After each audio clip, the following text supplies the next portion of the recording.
Avis vascular centre మన దేశంలోనే the best varicose vein hospital. మిమ్మల్ని ఈవి గారు మీకు యాక్టర్గా బ్రేక్ ఇస్తే మిమ్మల్ని ఇంకొక మెట్టు ఎక్కువ పైకి లేపింది మాత్రం ఖచ్చితంగా వివి వినాయక్ గారు. ఒక స్టెప్ ఇంకో యాక్టర్గా ఇంకొక స్టాండర్డ్ పెంచింది. ఒక దిల్ కావచ్చు, ఒక మెట్టు అని నేను అనుకోను. అంటే నేను ఎగ్జాగరేషన్ అనుకుంటే నేను ఎవరికి కూడా పొగడతా కాదు, ఇంకోటి డిప్లొమసీ కాదు. 5-6 మెట్లు పైకి ఎక్కాను నేను అతని వల్ల. అతను ఎప్పుడు డైరెక్టర్ అవుతాడా అని ఎదురు చూసేవాడిని. భావాలు ఇవన్నీ డిస్కషన్స్ చూస్తుంటే ఏంటండి ఇది, తొందరగా డైరెక్టర్ అయితే నాలాంటి వాడికి హెల్ప్ అవుతుంది అంటే, అవుదాం గురువుగారు మంచి ఛాన్స్ రానివ్వండి, కంగారు పడి దూరిపోవడం ఎందుకు, ఒకరికి చెప్తుంటే ఇంత టాలెంట్ పెట్టుకుని ఎలా ఉన్నాడు ఏంటి అనిపించేది నాకు. ఎప్పుడు డైరెక్టర్ అవుతాడంటే కొన్ని చెప్పానండి, అవుతుంది 2-3 monthsలో మనకి మెటీరియలైజ్ అవ్వచ్చు ఇలా అంటుంటే ఆనందపడేవాడిని. అయిపోతే బాగున్నది అట్లా. చాలా ఎన్ని అనుభవాలు మా మధ్య. అదే మీ ఆత్మీయత ఏందో, మీ ఫ్రెండ్షిప్ ఏంటో నాకు తెలుసు, దగ్గరగా చూశాను కాబట్టి. అంటే ఆదిలో దిల్లో అలాంటి క్యారెక్టర్ ఇచ్చారు మిమ్మల్ని. ఒక విధంగా చాలా క్యారెక్టర్లు ఎన్ని ఇచ్చాడు అని పక్కన పెడితే ఇప్పటికి ఇవేళకి కూడా అతని మనసులో నేను వాళ్ళ చుట్టూ ఉన్న సర్కిల్స్లో నా రెఫరెన్స్ ఎవడో ఒకటి నా చెవిని వేస్తూనే ఉంటాడు. అంత ఇష్టం ఏంటంటే మీకు వినాయక్ మీరంటే, మొన్న ఎలా అన్నాడు, నేను ఎలా, ఏదో ఒకటి చెప్తూ ఉంటాడు. ఎప్పుడూ మిమ్మల్ని గొప్పగా మీ గురించి చెప్తూ ఉంటాడు. ఎందుకు అదే నేను పర్టికులర్గా ప్రతి సినిమా మీరు ఉంటారా లేరా అని చూస్తుంటాను. ఎందుకు మీరు ఆయన సినిమాలో కనబడట్లేదు? కంప్లీట్ అంత ఆత్మీయత ఉన్నప్పుడు ఎందుకు అకామిడేట్ చేయలేకపోతున్నారు? చాలామంది అడుగుతుంటారు నన్ను ప్రశ్న. కొత్తలో ఏవేవో సమాధానాలు వెతుక్కుంటూ చెప్తూ ఉండేవాడిని. ఏమో నన్ను మంచి వేషం ఉండకపోవచ్చు, నాకు చిన్న వేషం ఇవ్వడం అతనికి ఇష్టం ఉండకపోవచ్చు, ఏదో చెప్పుకుంటూ ఉండేవాడిని. కానీ ఇంక రిపీటెడ్గా ఎక్కడో ఒక ట్రైన్లోనో, ఇక్కడ ఇంటర్వ్యూలోనో, లేకపోతే ఇంకో చోట ఎక్కడో అక్కడ, అదేంట్రా అసలు ఎందుకు గ్యాప్ వచ్చింది, ఏదో మా మధ్య ఏదో జరిగిపోయినట్టు మాట అనేసి చేతులు ఏదో కత్తిలో కటార్లో తీసుకున్నట్టు అలా ఏదో మరి ఏంటో. చాలాసార్లు కలిసాం మేమిద్దరు. తర్వాత ఎఫెక్షనే వేషాలు ఉండవు, మరి ఏంటో తెలియదు. నేను 1-2 సార్లు అడిగాను కూడా, ఎందుకు నేను నాకు వేషం ఉంటే మీ దాంట్లో అడుగుతున్నారు ఇలా అందరూ. కరెక్ట్ వేషాలు పడట్లేదు గురువుగారు, ఏదో ఒకటి ఇవ్వడం. అలా ఇచ్చాడు కూడా పాపం. ఒకటి బన్నీ అలాంటి సినిమాల్లో చిన్న ఒక షార్ట్ వేషం కూడా చేయించాడు నేను ఉండాలని.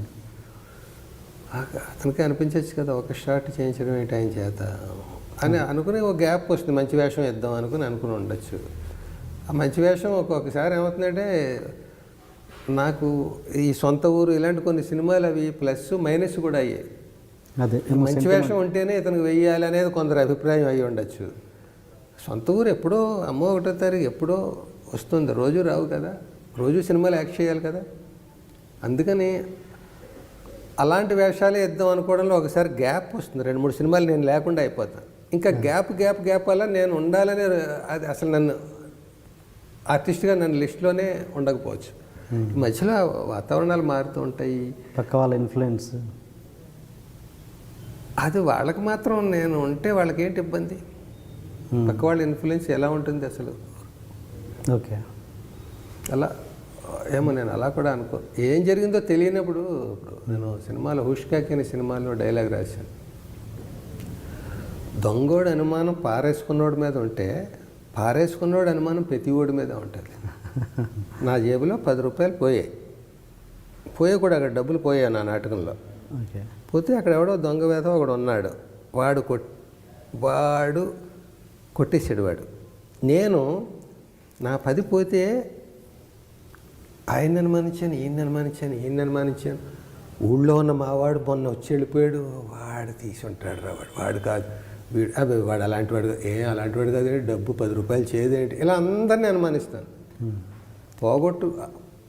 పారేసుకున్న దొరికినోడు, ఇప్పుడు నీకు దొరికింది, నీ అనుమానం నా మీదే ఉంటుంది. తెలిసిపోతుందా శ్రీరామ్కి, తెలిసిపోతుందా, తెలియకుండా ఎలా జాగ్రత్త పడాలి అని నువ్వు డిఫెన్స్లో వస్తావు.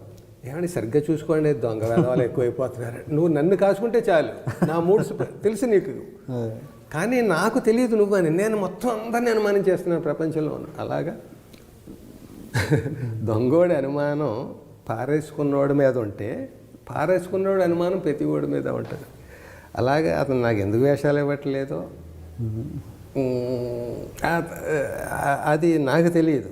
కాబట్టి ఇందుకేమో అందుకేమో అని 1000 రకాలు ఆలోచించడం కంటే అతనికి తెలిసి ఇవ్వట్లేదు, పోనీ రేపు ఇస్తాడు. ఏంటి ఇప్పుడు అతను ఏమైనా నడుం కట్టుకున్నాడా నాకు ప్రతి దాంట్లో వేషం ఇవ్వాలి? చూసేవాళ్ళకి అనిపిస్తుంది, నాకు అనిపిస్తుంది, సరే నేను కూడా ఉంటే బాగుంటుంది, మంచి మంచి సినిమాలు. అంటే మీరు వినాయక్ గారిని కలిసిన లాస్ట్ టైం ఎప్పుడు చివరిసారి కలిశారు మీరు? అంటే పర్సనల్గా ఇంటికి వెళ్ళి కలిసి అలవాటు అట్లా లేదు. మామూలుగా ఫంక్షన్స్లో చాలాసార్లు కలిసి. అంటే మీరు చాలా బిగినింగ్ డేస్ నుంచి ఎంత ఫ్రెండ్స్ నాకు తెలుసు. ఒకసారి బాగా గుర్తు మీరు చెప్పినట్టు ఏంటి హ్యాబిట్స్లో ఒకసారి ఆర్జీవి దౌడ్ సినిమాకి వెళ్ళినప్పుడు ఇద్దరు బైక్ మీద వెళ్ళారు, అక్కడ పెట్రోల్ అయిపోయింది అనేది, వినాయక్ గారి బైక్ పెట్రోల్ అయిపోయింది. ఏంటి ఇద్దరి దగ్గర డబ్బులు లేవంట, అది ఒకసారి చెప్పండి ప్లీజ్. దౌడ్ సినిమా చూద్దామని ఇద్దరు కూడా, అంటే రచయితగా నేను ఫైనాన్షియల్గా ఎంత ఘనతలో ఉండేవాడిని ఉదాహరణ. అది రచయితగా మీరేం సంపాదించారని అంటే అది ఉదాహరణ. ఇద్దరం కలిసి అలా పోయి ఏదైనా సినిమా చూద్దామని, వర్క్ లేదంటే నెక్స్ట్ సినిమాకి ఏదో టైం ఉంది. సినిమా వాళ్ళకి టైం ఉంటే ఏంటి, సినిమా చూడడమే కదా. ఏం చూద్దాం అంటే దౌడ్ సినిమా బాగుంటుంది, అక్కడికి వెళ్దాం అనుకున్నాం. వెళ్ళేటప్పటికి క్యూలో నిలబడి తీరా అయిన తర్వాత అది దౌడ్ కాదు, అక్కడ బోర్డు పెట్టాడు, దౌడ్ ఎల్లుండి నుంచి ఇవాళ వేరే సినిమా అని. మేము ఇదంతా చూసుకోలేదు, దౌడ్ అని పేపర్లో చూసాం, వచ్చేసాం అంతే. ఓకే, క్యూలో నిలబడిపోయాం, అక్కడ దాకా వెళ్ళాం. వెళ్ళాక ఎల్లుండి నుంచి అన్నారు. ఎల్లుండి నుంచి అంటే ఏం చేద్దాం, ఎల్లుండి నుంచి అంటున్నాడంటే నేను అన్నాను, ఒక పని చేద్దాం, టికెట్లు కొనేద్దాం ఎల్లుండికి రిజర్వేషన్, లేదా ఎల్లుండికి టికెట్లు కొనేయడం వల్ల ఏంటి కమిట్మెంట్, ఎల్లుండి రావాలి అని. ఇప్పుడు డిసప్పాయింట్ అయ్యి వెనక్కి వెళ్ళిపోతే ఎల్లుండి మళ్ళీ బోర్ కొడుతుంది, రాలేం, టికెట్ కొనిస్తే చచ్చినట్టు వస్తామని కొనుక్కుని వెళ్ళిపోయాం. ఆ ఎల్లుండి వచ్చాక ఇద్దరం వచ్చాం, అతని బండి మీద వచ్చాం. వచ్చాక సడన్గా బండి మొరాయించింది, బండి నాకు కదలట్లేదు. ఏంటంటే గురుగారు పెట్రోల్ అయిపోయిందని. మరి ఎలాగ ఇప్పుడు అన్నాను, డబ్బులు ఎంత ఉన్నాయండి మీ దగ్గర అన్నాడు. మీ దగ్గర ఎంత ఉన్నాయన్నా, నా దగ్గర ఏం లేవండి అన్నాడు. నా దగ్గర కూడా ఏం లేవు అన్నాను.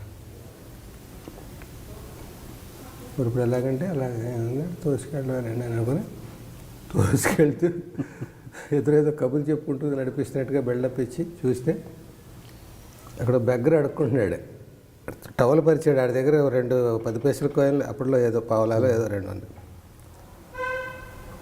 మన పరిస్థితిలాగే వీడి పరిస్థితి కూడా కలెక్షన్స్ ఏం లేవండి అన్నాడు. ఇంకొకడేవాడు గడ్డం పెంచుకొని రోడ్డు మీద మమ్మల్ని గుద్దేసి వెళ్ళిపోతాడు. మన పరిస్థితి ఆడితే ఫ్రస్ట్రేషన్లో ఉన్నాడని ఏదో సార్. ఇలా కనపడ్డ వాళ్ళందరినీ మన పరిస్థితి ఆడు. ముత్యాల షాప్ ఉంది, పెద్ద కోట్లు ఖరీచేసేది అక్కడ ఎబిట్స్లో. అక్కడ కూడా ఎవరు లేరు, వాడు ఏగలు తోలుకుంటున్నాడు, ఇలా కర్రకు గుడ్డ కట్టి ఎలా. వీడి పరిస్థితి కూడా మన పరిస్థితి ఇలాగే ఉందండి. టోటల్గా మనకి భారతదేశం అంతా ఎలా ఉందేమో ఈవేళ ఒక్కరోజు అనిపించింది మాకు. అలాగా మా దగ్గర లేవు కనుక ఆ కళ్ళతో చూస్తున్నాం కాబట్టి ఎలాగనుకుని ఏంటి మొత్తానికి ఇంటి దాకా దోసుకొచ్చారా? ఇట్లా గుర్తులేదు, అక్కడ ఎక్కడో పడేసి వచ్చి ఉంటాం. ఎక్కడో పడేసి ఎలా వస్తాం, నడుచుకుంటూ వచ్చాం. ఏదో ఆ సీన్ గుర్తులేదు కానీ మెమరబుల్ డే అది. ఏది ఎప్పుడు ఏ టైంలో మీరు ఏ సినిమా అప్పుడు అంటే అంతే? నేను ఇక్కడికి షిఫ్ట్ అయింది ఎప్పుడు 94. నేను సినిమా పరంగా హిట్లర్ టైంలోనా లేదా బిఫోరా? కాదు, దౌడ్ అంటే నాకు తెలిసి హిట్లర్ తర్వాత నేను ఈయన దగ్గర సాగర్ గారి దగ్గర వరుసగా కొన్ని సినిమాలు చేశాను. అదిరింది గురు, ఓసిన మరదల, రామసక్కనోడు. అప్పుడే కదా వినాయక్ గారు సాగర్ గారి దగ్గర. రామసక్కనోడికి నాకు నంది అవార్డు వచ్చింది డైలాగ్ రైటర్గా. అది నిజానికి నాకు వచ్చినా కూడా ఇప్పుడు డైరెక్టర్ ఇన్వాల్వ్మెంట్ తక్కువ ఉండేది. అది అంత సీన్ నెరేట్ చేయడం, ఎలా చేస్తే ఈ సీన్ బాగుంటుంది, ఇవన్నీ అతను అతను విజన్ చూపిస్తూ ఉండేవాడు. అప్పుడే అనిపించేది ఇంత బ్రెయిన్ పెట్టుకుని డైరెక్షన్ చేయకుండా కో డైరెక్టర్గా ఏంటి అనిపించేది నాకు. అంటూ ఉండేవాడు. నాకు వర్కౌట్ కావట్లేదు కో డైరెక్టర్గా ఎలా రాయించుకోవడం, డైరెక్టర్గా రాయించుకోవాలి నేను, నా చేత సీన్లు అన్నాను. వస్తుంది గురుగారు ఆ రోజు అని వెళ్ళాడు.